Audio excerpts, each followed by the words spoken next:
지난주는 행사가 참 많았습니다. 많은 분이 수고해 주셔서 지역을 섬길 수 있었습니다. 지역을 섬기는 귀한 일에 함께 하신 모든 분께 진심으로 감사드립니다. 우리의 자원과 물질과 시간을 다른 사람을 섬기는 일에 사용하는 게 남 좋은 일 시키는 손해보는 일, 우리에게는 아무런 도움이 되지 않는 일로 생각될 수도 있습니다. 그러나 다른 사람을 섬기는 일은 절대로 손해보는 일이 아니고요. 바깥을 지향해야 하는 교회의 존재 이유와 딱 들어맞는 하나님이 정말 기뻐하시는 일입니다. 우리 교회의 섬김으로 지역에 영적인 도움을 주고 목회자들이 영적으로 힘을 얻는다면 그 일은 충분히 가치가 있는 일입니다. 우리가 지역에 계속 선한 영향을 끼칠 수 있기를 바랍니다. 이제 11월이 되었는데요. 11월은 우리 모두 기본에 충실해서 기본기가 튼튼해지는 달이 되었으면 합니다. 세계적인 골프 선수들도요, 주기적으로 기본기 연습을 많이 합니다. 특히 슬럼프가 오면 가장 먼저 하는 것이 기본기를 충실히 하는 훈련을 한다고 합니다. 그래서 슬럼프를 벗어난다고 합니다. 신앙생활에도 슬럼프가 찾아오죠? 슬럼프가 찾아올 때는 가장 먼저 무엇부터 해야 되느냐면 기본기부터 확인해야 합니다. 기본기를 충실히 하고 튼튼히 하는 것은 아무리 많이 강조해도 지나치지 않습니다. 제가 볼 때 지금 우리도 기본기를 다시 한번 점검할 필요가 있어 보이는 시점인 것 같습니다. 그래서 11월에는 각자가 기본기에 충실하도록 노력했으면 합니다. 가장 기본적인 기본이 뭘까요? 매일 기도하는 거죠. 매일 성경 읽는 겁니다. 매일 말씀을 묵상하는 겁니다. 이것은 주님 오시는 날까지 늘 충실하게 감당해야 하는 기본기입니다. 이걸 회복하면 다 살아납니다. 목장의 기본기도 충실히 한번 해보시기를 바랍니다. 목장 모임이 모이긴 하는데 아무런 감동도 감흥도 없고 그냥 형식적으로 모이고 있지 않는가? 말씀이 깊이 나누어지는가? 마음이 왔다 갔다 하는가? 왔다 갔다 한다는 건 흔들린다는 말이 아니라 이렇게 흐른다는 얘기죠. 목장 모임 가면 도전이 있는가? 결단이 있는가? 영혼이 회복이 되는가? 이게 돼야 돼요. 이게 안 되면 뭐가 지금 문제가 있는 거죠. 이 기본을 우리가 다시 되찾아야 합니다. 개인 양육과 셀 모임을 통해서 사람도 세워져야 되는데 우리 목장에서 이 기본이 지금 이루어지고 있는가를 돌아봐야 됩니다. 이걸 다시 충실히 해야 합니다. 무엇보다 교회 사명인 영혼을 구원하는 그 일도 우리 모두가 충실히 해야 합니다. 사역에 슬럼프가 왔다고 생각이 되면 다시 우리 목장이 지금 기본을 제대로 하고 있는가를 돌아보는 일이 필요합니다. 이거 튼튼히 해보십시오. 다 살아납니다. 오늘부터 우리 모두가 기본기를 튼튼하게 하는 일에 집중하게 되기를 바랍니다. 자, 지난주 말씀 잠깐 복습합니다. 자, 지난주 설교 제목 한번 읽어볼까요? 시작.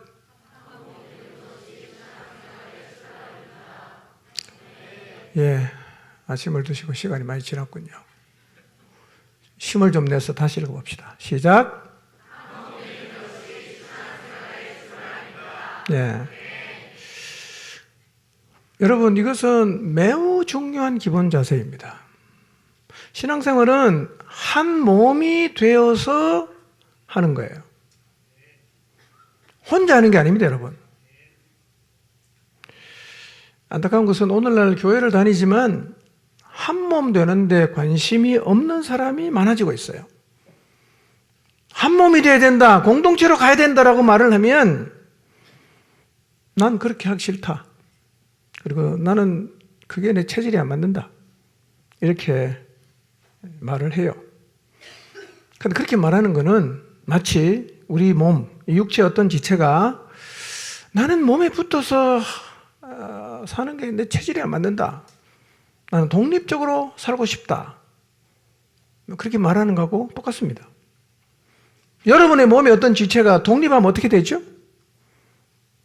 우리 몸의 지체는 독립하는 순간 존재할 수 없어요. 그리고 기능을 다 잃어버립니다. 손을 잘라내 보세요. 손이 기능을 하는가? 기능 못합니다. 잘려나가는 순간 죽는 거죠. 그래서 성도에게 몸인 교회는 절대로 필요한 거예요. 몸이 없이도 신앙생활을 할 수 있다라고 사단은 계속 속삭이겠지만 그 거짓말에 속으시면 안 됩니다. 지체의 유일한 생존 방식은 몸에 속하는 거예요. 붙어 있는 거예요. 다른 방식 없습니다. 없어요.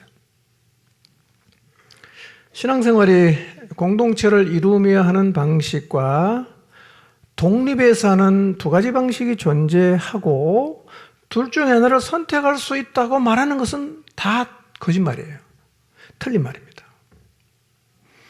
여러분, 독립해서 신앙생활하는 방식은 처음부터 없는 거예요. 아멘입니까? 처음부터 없는 겁니다. 성경을 읽어보세요. 어디도 개체가 독립해서 신앙생활을 할 수 있다고 말하는 데가 한 군데도 없습니다. 몸으로 가는 겁니다. 몸으로. 기억하십시오. 홀로 신앙생활하는 방식은 있다 없다? 없습니다. 그래도 홀로 할 수 있겠죠. 그러면 그 영혼은 죽는 거예요. 결국은 홀로 하면 자기 마음대로 합니다. 자, 12절을 읽지는 않겠습니다. 오늘 좀 시간이 제가 좀 아껴야 될 것 같습니다. 자, 모든 지체를 몸에 속한 지체로 설명을 하죠. 몸은 하나인데 많은 지체가 있고 몸의 지체가 많은데 한 몸이다. 그러니까 몸과 무관하게 각계로 떨어져서 존재하는 지체가 없다는 말이에요. 바울은 12절에서 교회를 몸과 비교해서 설명을 하는데요. 몸에 여러 지체가 있는 것처럼 교회도 여러 지체가 있어요. 몸에 지체가 많지만 한 몸인 것처럼 교회도 지체가 많지만 한 몸이 되어야 한다는 거예요.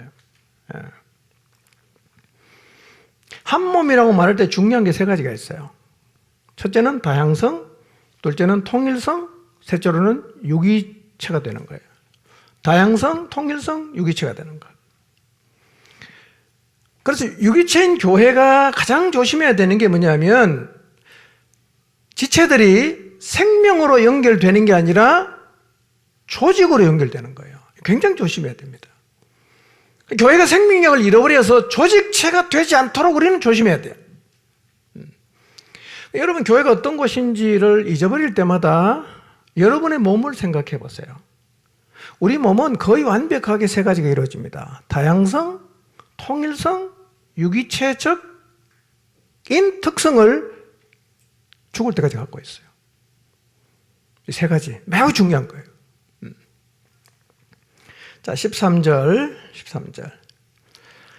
눈을 읽으시기 바랍니다. 교회는 어떤 차별도 없이 성령 침례를 받은 자들이 한 몸을 이루는 것인데, 성령 침례는 예수님을 믿을 때 받는 거예요.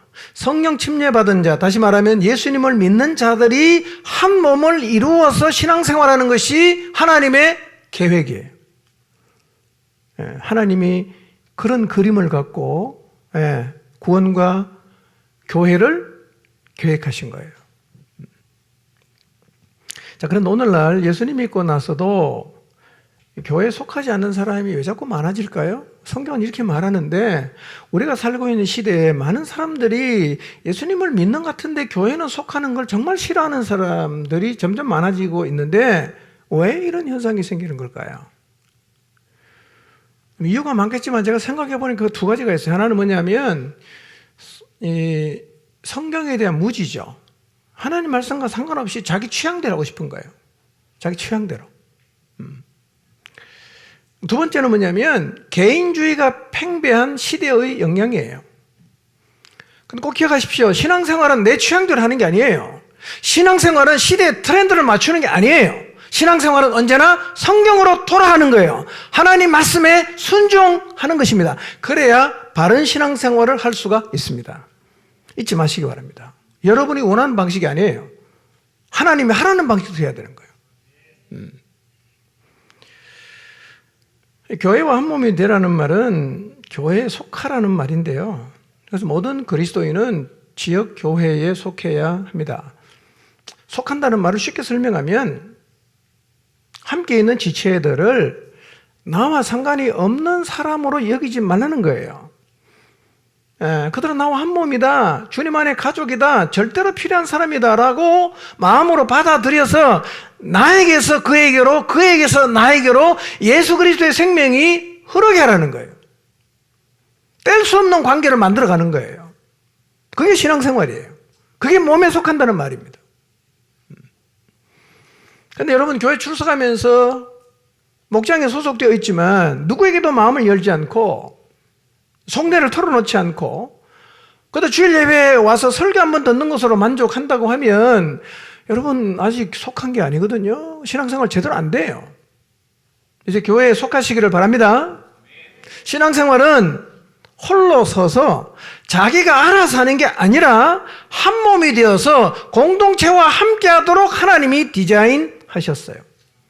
여러분, 우리가 예수님을 믿을 때요, 영적으로 거듭나지요, 하나님의 자녀가 돼요. 어떤 일이 벌어집니까? 기도할 수 있게 되지요. 주님과의 관계를 맺을 수 있고 많은 우리가 은혜를 누립니다. 적지 않은 변화가 일어나지요. 그런데 거기서 멈추면 안 돼요. 정말 중요한 변화는 구원받고 나서 몸에 속할 때 일어난단 말이에요. 몸에 속해야 일어나는 거예요. 예. 여러분, 진짜 복은 몸에 속해야 누리게 돼요.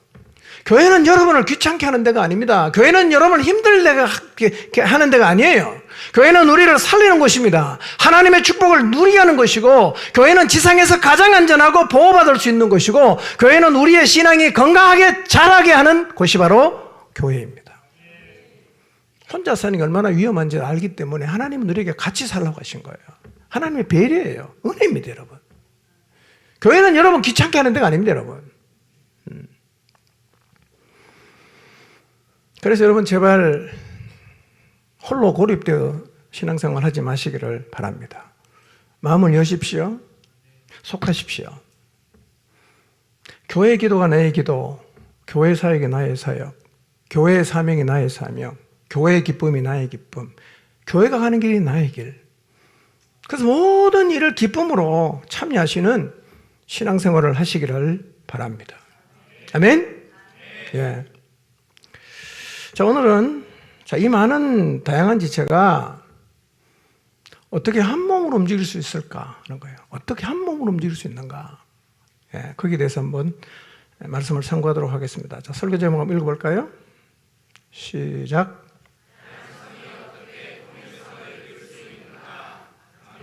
자, 말 뜻을 한번 생각해 보세요.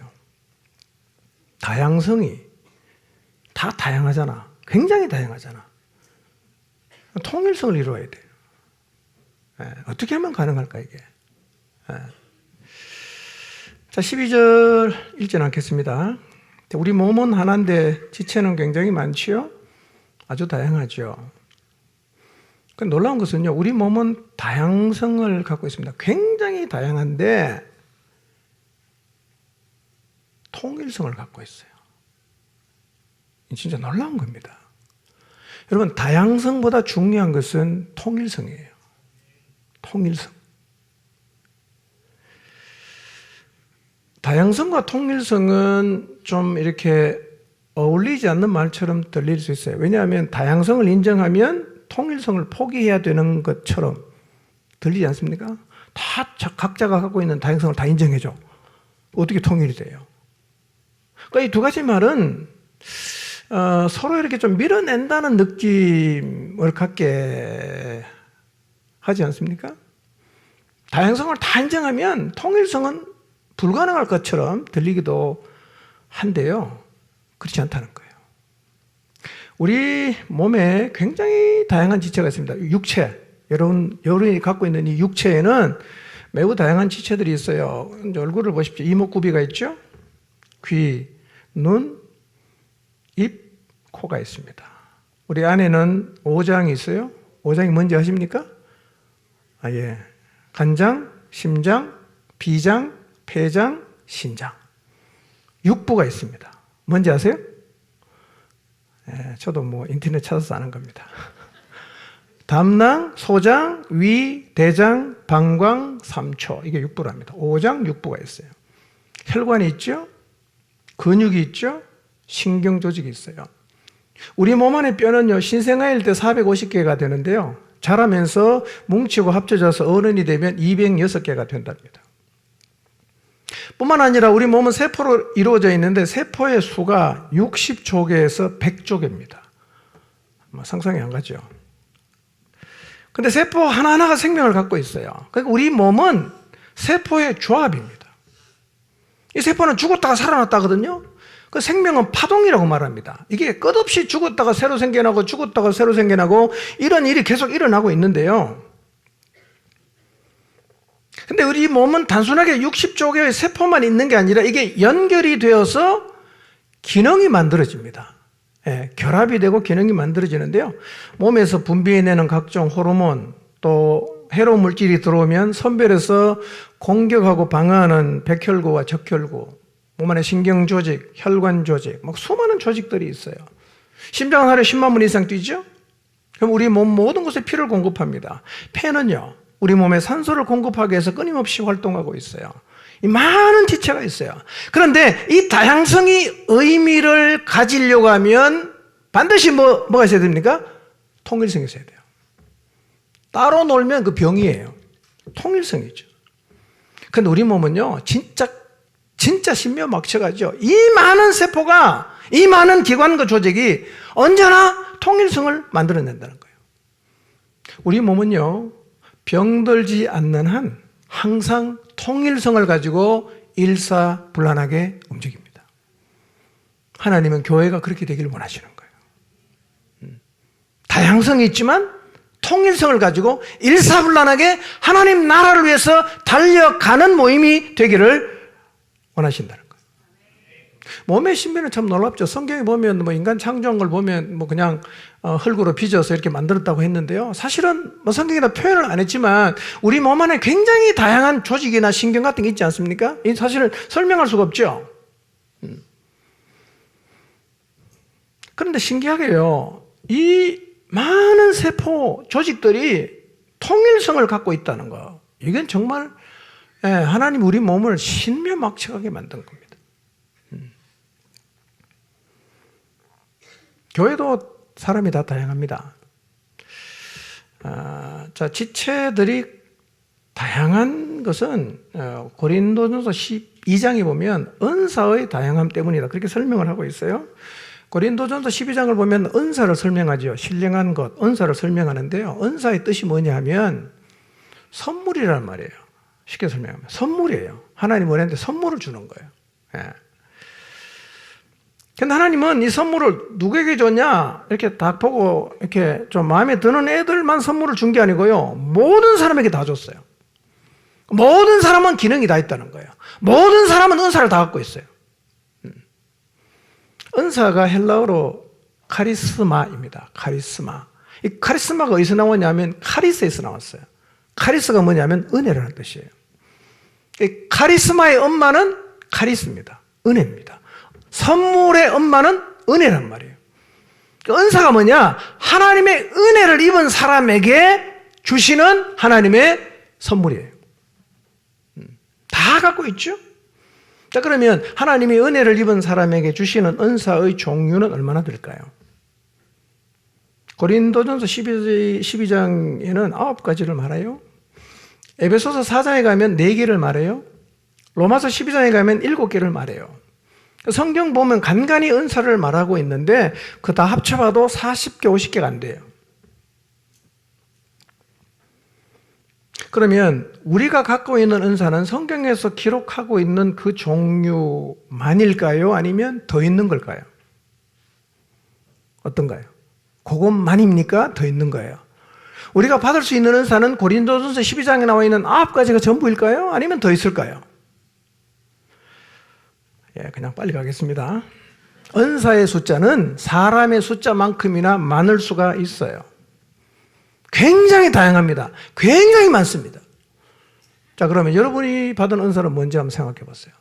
나는 하나님께 받은 은사가 뭘까? 없어. 이렇게 대답하시면 안 돼요. 예, 있어요. 마치 우리 몸에 모든 지체가 역할이 있는 것처럼 모든 사람은 하나님께로부터 받은 선물이 있다는 거예요. 그런데요, 하나님은 이 은사를 한 사람에게 몰빵으로 주지 않았어요. 각 사람에게 다 나눠줬어요. 다 갖고 있어요. 근데 각 사람이 갖고 있는 은사가 통일성을 가져서 몸을 세워가게 하신 것이 하나님의 설계란 말이에요. 다 달라요. 관건은 뭡니까? 통일성이에요. 어떻게 통일성을 이루어낼 것인가? 어떻게 다양한 은사를 가진 사람이 하나가 되어서 움직이듯 그렇게 통일성을 가질 수 있을까? 그게 이제 우리에게 주어진 숙제지요. 자, 그러면 다양한 은사를 가진 수많은 지체가 있는데, 자, 어떻게 하면 통일성을 가지고 하나처럼 움직이는 게 가능할까요? 너무 크게 생각하시면 이게 잘 마음에 와닿지 않으니까 여러분의 목장을 한번 생각해 보십시오. 여러분의 목장. 숫자가 많지 않잖아요? 네, 가끔가다 많은 목장이 있긴 하지만 대개 10명 미만이죠? 자, 10명이 안 되는 사람이 모였는데 다 다양하죠? 성깔도 다양하고 취미도 다양하고 다 달라요. 자, 여러분의 목장은 지금 통일성을 갖고 하나로 움직이고 있습니까? 아니면 그 몇 명 안 되는데도 다 그냥 제각각 자기 팔을 자기 흔들어 갖고 도저히 통일성이 이루어지지 않고 있습니까? 하나 더 질문. 그러면 만약에 통일성이 잘 안 이루어진다고 하면 어떻게 하면 통일성을 이룰 수 있을까요? 방법이 있을까요? 어떻게 하면 통일성을 이룰 수 있냐는 거예요.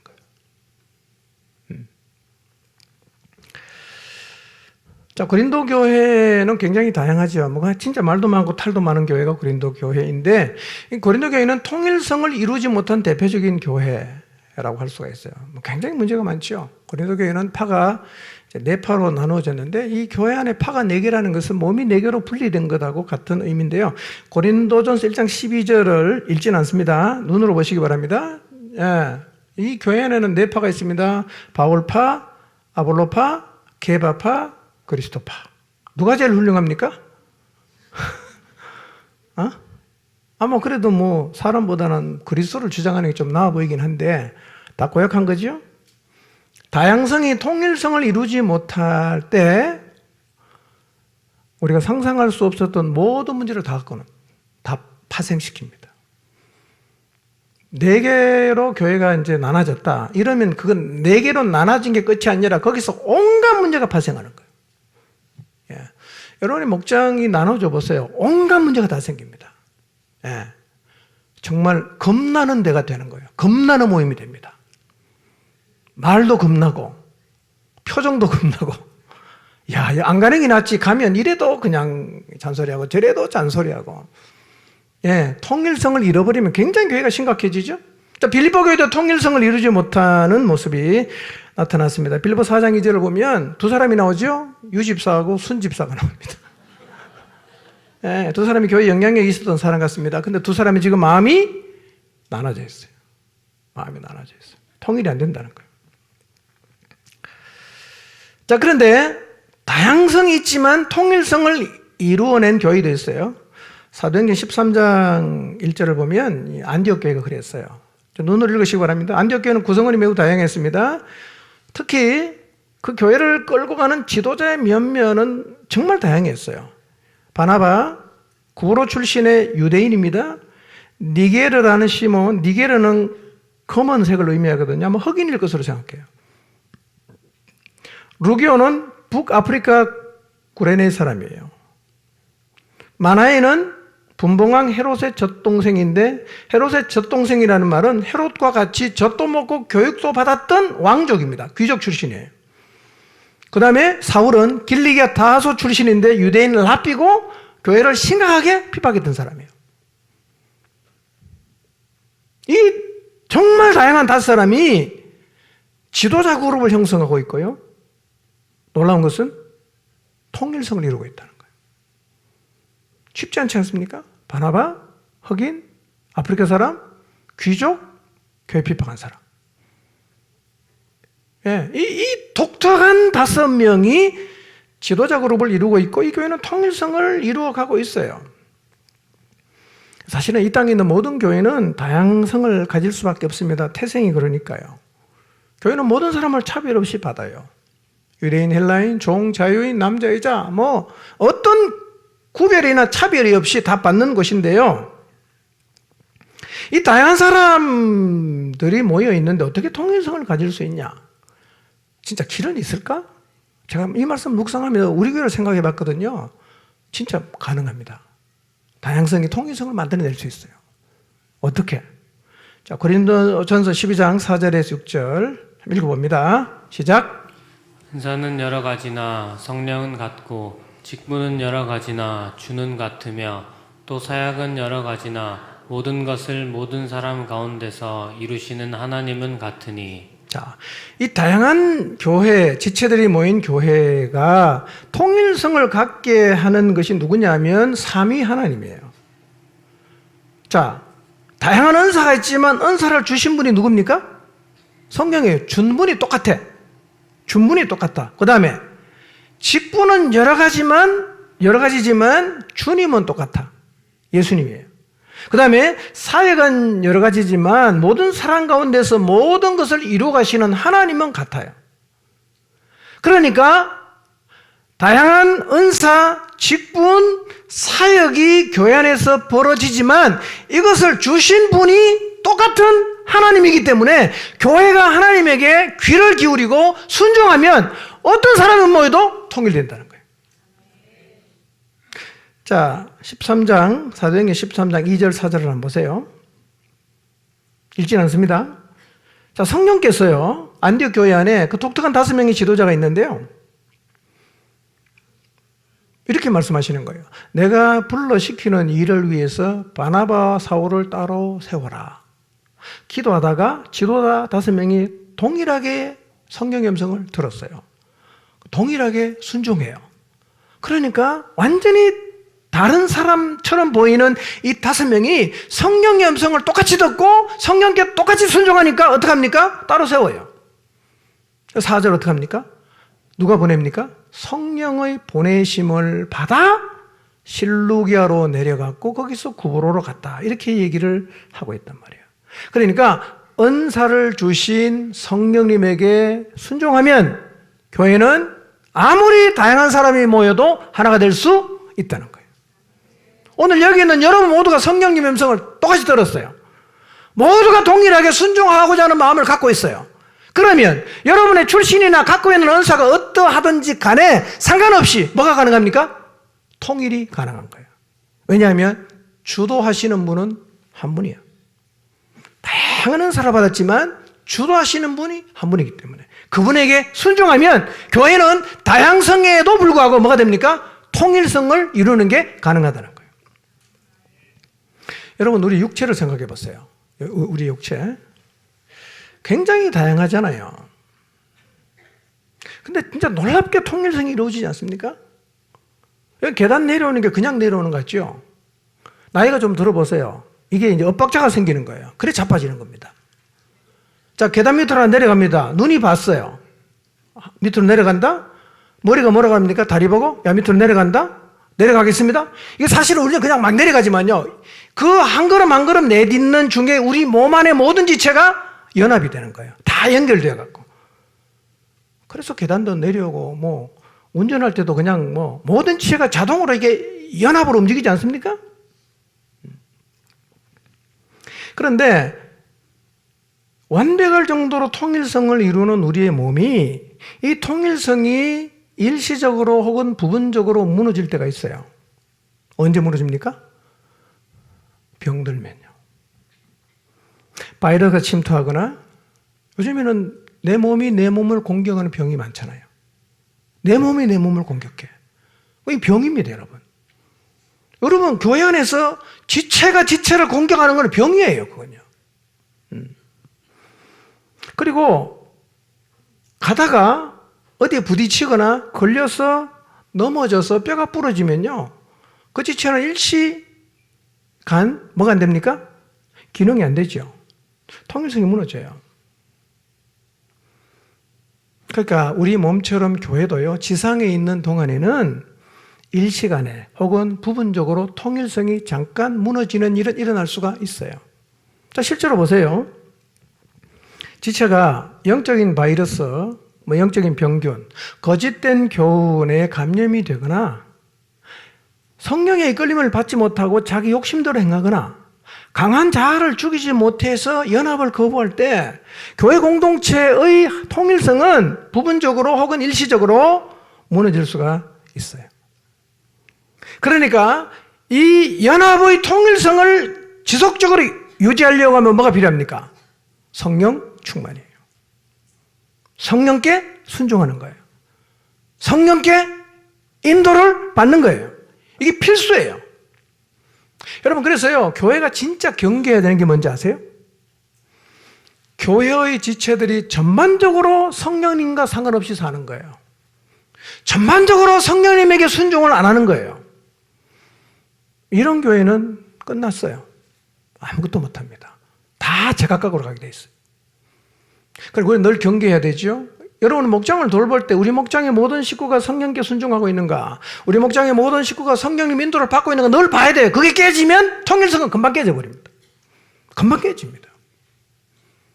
교회가 가장 경계해야 되는 것, 영적으로 잠들어 있거나 성령님의 음성을 듣지 못하거나 성령님에게 전혀 순종하지 않는 상태, 이 가장 위험한 상태예요. 오늘 이 말씀 앞에서 여러분을 돌아보고 여러분의 목장을 한번 돌아보시길 바랍니다. 여러분은 안디옥 교회의 지도자들이 성령께서 하시는 음성을 듣고 성령님에게 순종했던 것처럼 여러분이 정말 그렇게 살고 있는가? 우리 각자가 우리 자신을 돌아볼 필요가 있죠? 여러분, 교회는 통일성이 깨지면 아무것도 못합니다. 아무것도 못해요. 여러분, 뭐 교회 막 4파, 5파 나눠서 분열을 일으킨 교회가 하나님 나라를 좀 하는 걸 보셨어요?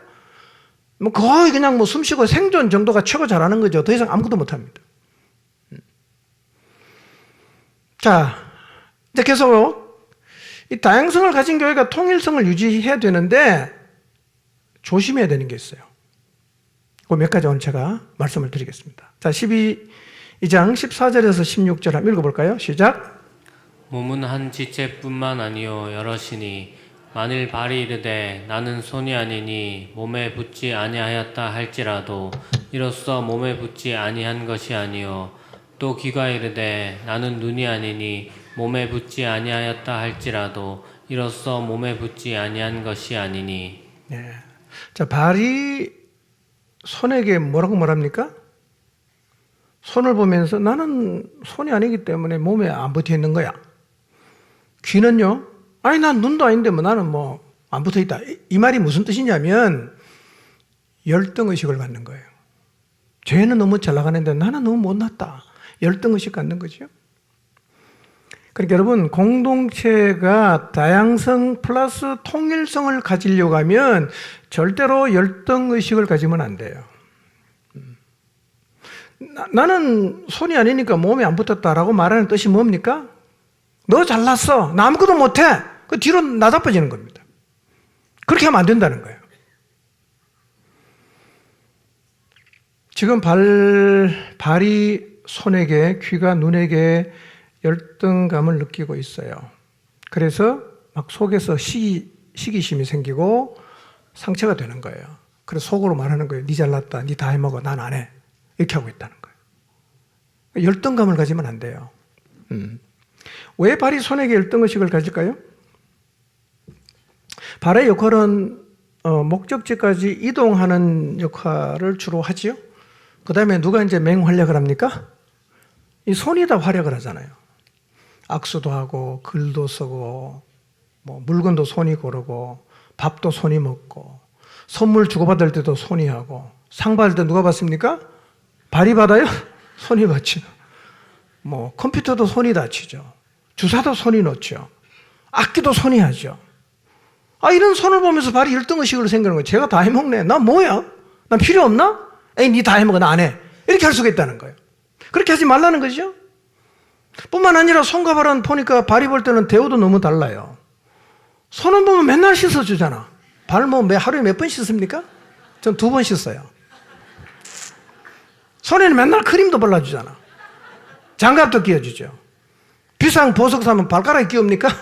손가락에 다 끼워주잖아. 발은 어떻습니까? 늘 그냥 좁은 신발 안에 갇혀있고 양말 교회 하나 신겨주고. 그러니까 발이 손보니까 너무 열이 받는 거야. 야, 니 잘났다. 니 다 해먹어. 나 안 해. 이게 이제 발이 이제 열등의식을 갖는다는 얘기죠. 우리는 교회 안에서 설령 내가 발의 위치에 있어도 절대로 뭘 갖지 마라? 열등감을 갖지 말라는 거죠. 귀는 눈에게 열등의식을 가져요. 귀가 눈을 보니까 참 열등의식이 생겨요. 눈이 너무 잘났어. 이런 말이 있어요. 몸이 만냥이면 눈이 구천냥이다. 이런 말이 있어요. 몸 전체가 만냥인데 눈이 구천냥이야. 굉장히 이제 소중하다는 얘기죠. 눈은 우리에게 많은 정보를 다 이렇게 갖게 하잖아요. 누가 왔나 안 왔나 뭐 저기 뭐가 있나 다 눈이 이게 정보를 제공하지 않습니까? 눈은요 참 보면 혜택이 많아. 여기 뭐가 있죠? 눈썹이 있잖아. 이게 필요 없는 줄 알았는데요. 이거 없으면요 물을 맞으면 비를 맞으면 바로 눈으로 물이 내려가요. 이게 딱 있으니까요 내려왔다가 여기서 이렇게 흘러갑니다. 눈은 위에 눈썹도 있죠. 눈은 또 덮개도 있잖아. 예, 탁 덮어주잖아요 이렇게. 그 다음에 눈에 이물질이 들어가지 않도록 하거나 각막에 눈물이 마르지 않도록 속눈썹도 있고요. 또 눈에 뭐가 들어가면 이 눈물이 다 씻어주는 청결하게 하는 기능도 눈에게 있죠. 사람들이 얘기할 때 눈 보고 얘기합니까? 귀 보고 얘기합니까? 눈만 쳐다보고 얘기하잖아. 귀 보고 얘기하는 사람 없어요. 귀가 가만히 옆에 보니까 자기는 진짜 아무것도 아닌 거예요. 모든 걸 눈이 다 해먹는 것 같아. 너무 열받는 거예요. 나도 열심히 하는데 왜 사람들은 눈만 집중하고 나한테는 눈길도 안 주냐? 이래갖고 귀가 눈한테 뭘 가져요? 열등의식 간단 말이에요. 아이, 난 아무것도 아니구나. 난 있어도 없어도 뭐 되는 존재구나. 그래서 열등의식을 갖는데요. 근데 여러분, 발과 귀가 얼마나 중요합니까? 손이 아무리 기능을 잘해도 발이 안 옮겨주면 할 수 있습니까? 못하잖아요.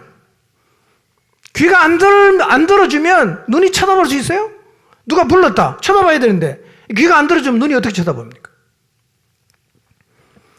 귀는요, 맨 마지막까지 기능을 한답니다. 중환자실은 눈도 못 뜨잖아요. 귀는 다 듣습니다. 그리고 우리가 중환자실 가서 복음제를 하는 이유가요, 귀는 듣기 때문에. 귀는 들어요. 끝까지. 그러니까 중환자실 가서 말 함부로 하면 안 됩니다. 다 들어요.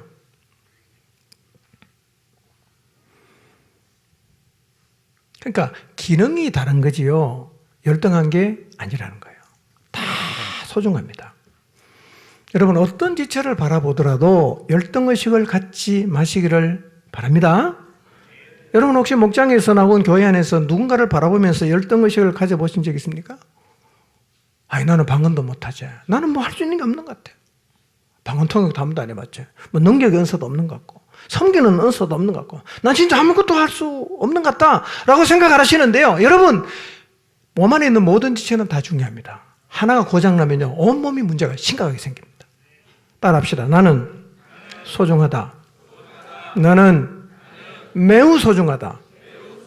진짜예요. 진짜입니다. 17절, 19절, 20절 봅니다. 읽어볼까요? 시작. 만일 온 몸이 눈이면 듣는 곳은 어디며 온 몸이 듣는 곳이면 냄새 맡는 곳은 어디냐. 만일 다한 지체뿐이면 몸은 어디냐. 이제 지체는 많으나 몸은 하나라. 자, 여러분, 다양성이 통일성을 갖게 하려고 하면, 열등의식과 우월감을 갖지 않으려고 하면 다양성이 가져오는 유익을 알아야 돼요. 여러분, 온몸이 눈이면 듣는 건 누가 합니까? 온몸이 귀면 보는 건 누가 봅니까? 온몸이 듣는 것이면 먹는 건 누가 먹어요? 다양성이 축복입니다. 너가 있다는 게 진짜 복이야. 우리로 산다는 게 축복이에요. 제가 우리 교회를 봐도요, 컴퓨터 잘하는 사람, 영상 장비 잘 다루는 사람, 음향하는 사람. 여러분, 음향 잘 못 다루면요, 기계 아무리 좋은 것 같다 놔도 그냥 하우링 나고 여러분이 잘 못 알아들어요. 잘 전달이 안 돼요. 잘 듣고 계시죠? 그 다양성이 풍성함을 가져다 주거든요. 가르치는 사람 있죠. 커피 잘 내리는 사람, 주방에 가서 요리 잘하는 사람, 철을 잘 다루고 용접하는 사람, 뭐 나무로 데커 만드는 사람, 전기 수리하는 사람, 뭐 주차하는 사람, 목자하는 사람, 교사하는 사람, 정말 다양하지 않아요? 설교만 한다고 교회가 되겠어요? 안 된단 말이에요. 지난 목요일날 이 포항시 목회자 가족 문화의 밤 행사가 있었는데 제가 사회를 했어요. 그 예배를 시작하려고 하니까 반주자가 없는 거예요. 생으로 노래를 해야 되잖아. 찬양을. 너무 이제 힘든 거예요. 막 그냥 반주가 찬다고 난리법석을 떨었는데요. 찾긴 찾았어요. 오신 분 중에 한 분이 반주를 했어요. 여러분, 다양함이 풍성함을 가져다 줍니다. 여러분, 우리 지체 중에서 가장 중요한 게 뭐지요? 머리가 막 돌아가죠? 이건가 저건가? 왜 우리가 다양한 우리 몸에서 가장 중요한 지체가 뭐냐고 했을 때 탁 이렇게 말을 못 하느냐면요. 중요한 게 너무 많아. 다 중요하기 때문에. 우리 몸 안에 있는 모든 지체는 다 중요합니다. 고로 여러분 모두는 다 중요합니다. 21절 읽지 않습니다. 눈으로 보시기 바랍니다. 다양성의 통일성을 갖게 하려고 하면 21절의 말이 뭐냐면 눈이 손보고 말하는 건 너 필요 없어. 네 할 줄 아는 게 뭐가 있어. 너 필요 없어. 머리가 발한테 말하는 거예요. 네가 할 줄 있는 게 뭐가 있냐. 너 필요 없다. 이렇게 말하는 거예요. 이거는 뭘 갖는 거죠? 우월감을 갖는 거예요. 우리 안에 충분히 그런 일이 일어날 수 있어요.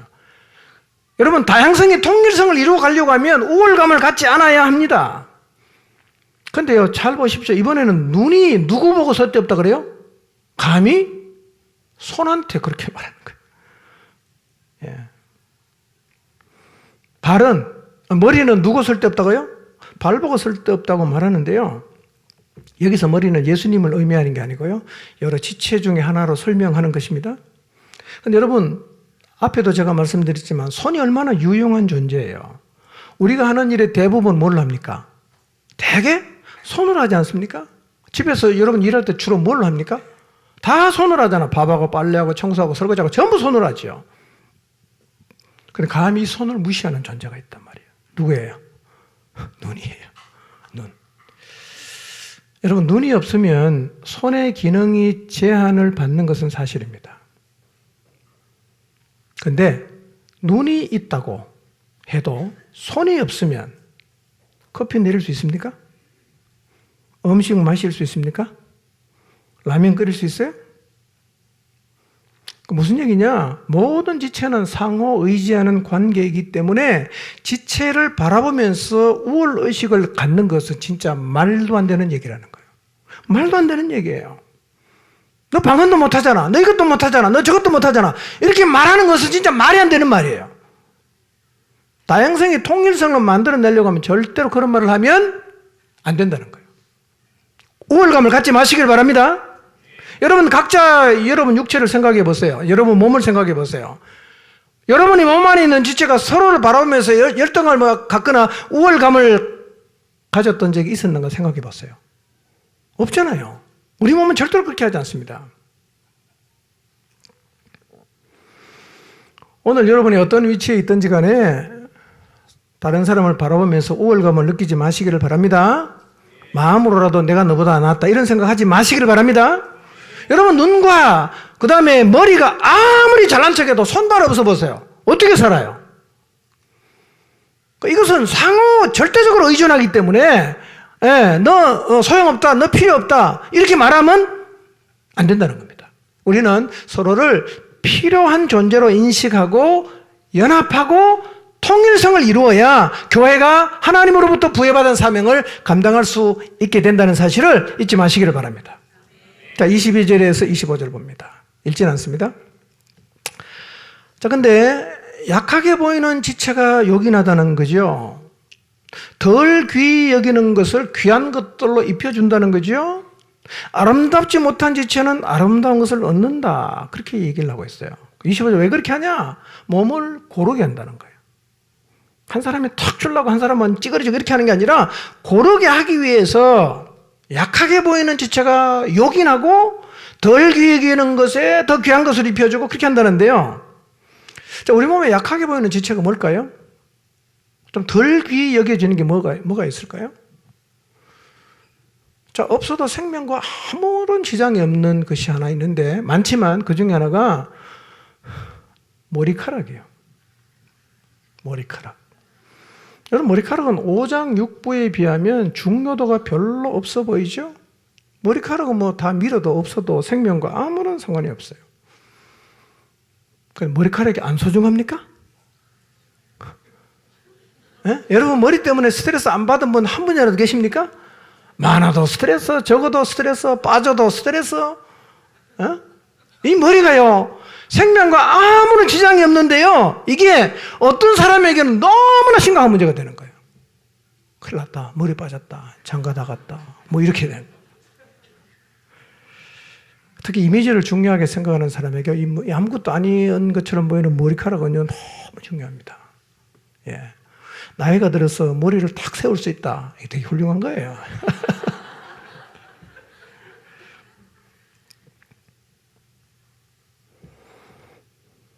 여러분, 재밌는 건요, 머리카락이 하는 일을 심장이나 폐나 손이나 발이 할 수가 없어요. 할 수 없습니다. 굉장히 아무것도 아닌 것이 보여도 중요합니다. 우리 눈에 약하게 보이는 지체가 그렇게 요긴하다는 사실을 잊지 말아야 합니다.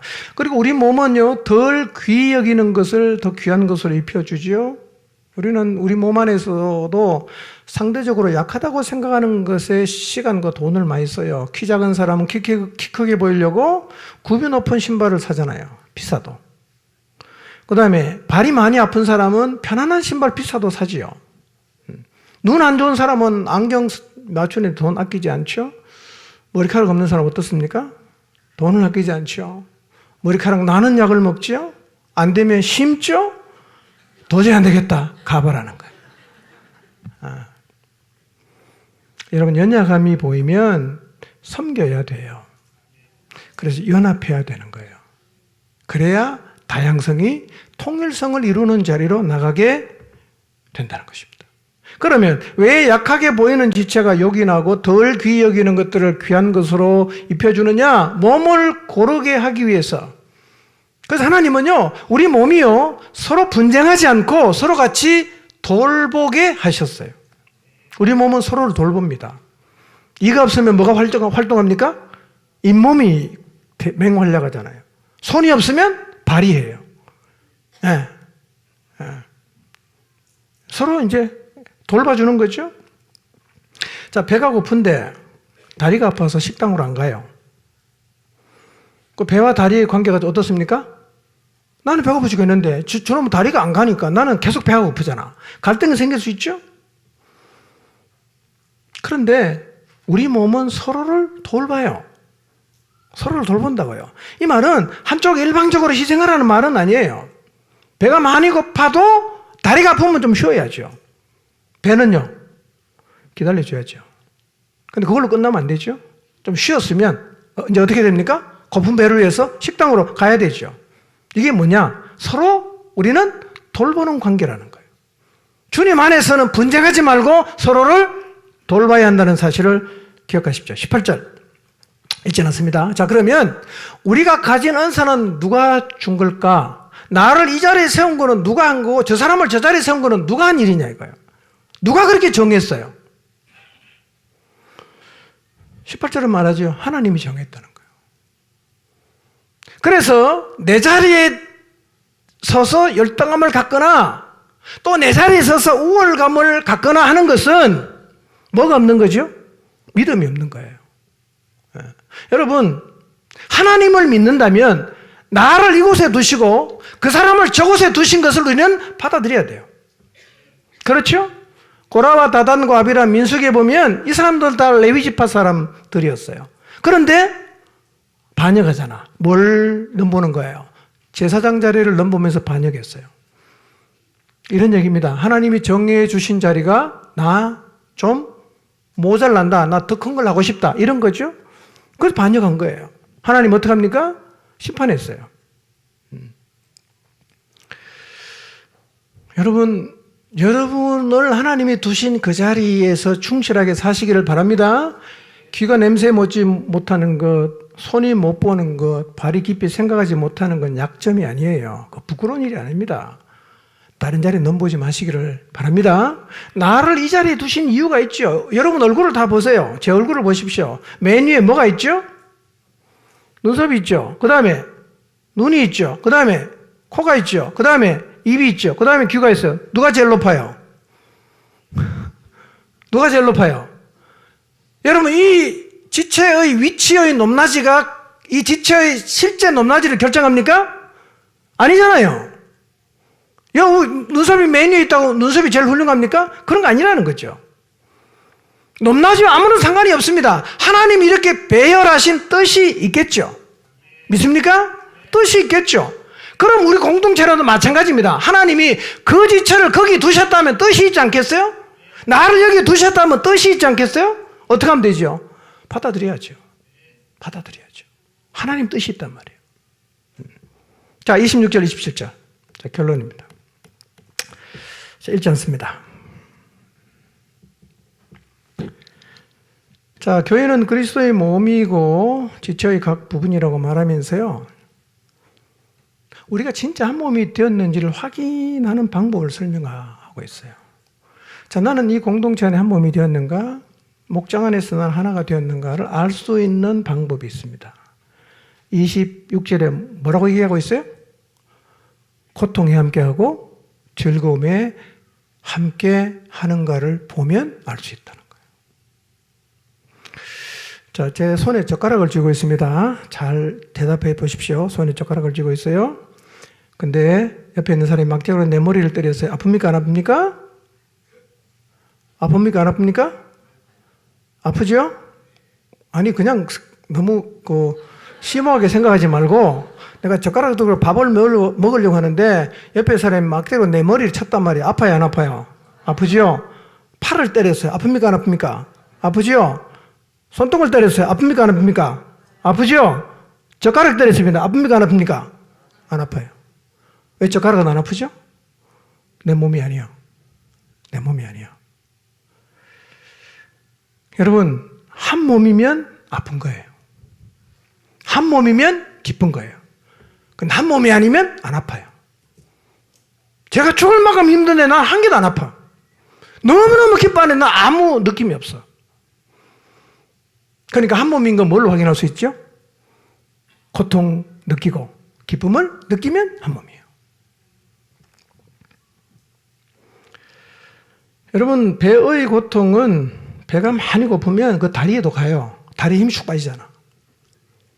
다리의 고통도 배에게 가죠. 왜 다리의 고통이 배에 갑니까? 다리가 고통스러운 밥 먹으러 못 가요. 그러니까 결국은 누구도 아프죠?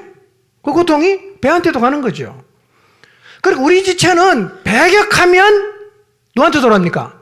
나한테 돌아옵니다. 저 사람을 배격하면 그 아픔은 내한테 오게 돼 있어요. 한 몸이기 때문에. 자, 여러분, 축구선수 손흥민 선수가 공을 차서 골을 넣었습니다. 누가 영광 받습니까? 발이 받습니까? 몸 전체가 받습니까? 몸 전체가 받죠? 여러분, 손흥민을 볼 때 발만 쳐다봅니까? 아니죠? 길 가다가 내 발이 돌뿌리에 걸려서 자빠지면서 팔이 부러졌어요. 누가 아픕니까? 팔이 아픕니까? 온몸이 아픕니까? 왜요? 왜 그렇게 느낍니까? 한 몸은 영광도 고통도 같이 느끼는 거예요. 그러니까 여러분이 한 몸이 되었는지 안 되었는지는 다른 거는 알 수 없어요. 고통이 느껴지면, 기쁨이 내게 흘러오면 나는 한 몸이에요. 근데 전혀 아니다. 한 몸 아닌 거죠. 우리는 성령 안에 연결되어 있어요. 그래서 한 몸입니다. 우리가 어디에 붙어 있든지 간에, 어느 위치에 있든지 간에 그 자리에 누가 나를 두셨어요? 하나님이 두셨어요. 열등감을 버리십시오. 우월감도 버리십시오. 내가 어디에 있든지 간에 내 옆에 연약한 지체를 돌봄으로 공동체의 통일성을 만들어 가야 합니다. 다양함은 골치 아픈 게 아니라 풍성함이에요. 우리는 주님 안에 한 몸입니다. 고통을 느끼고 기쁨을 같이 느낄 수 있는 주님 안에 한 몸이 되시기를 주님 이름으로 축원합니다. 기도합니다.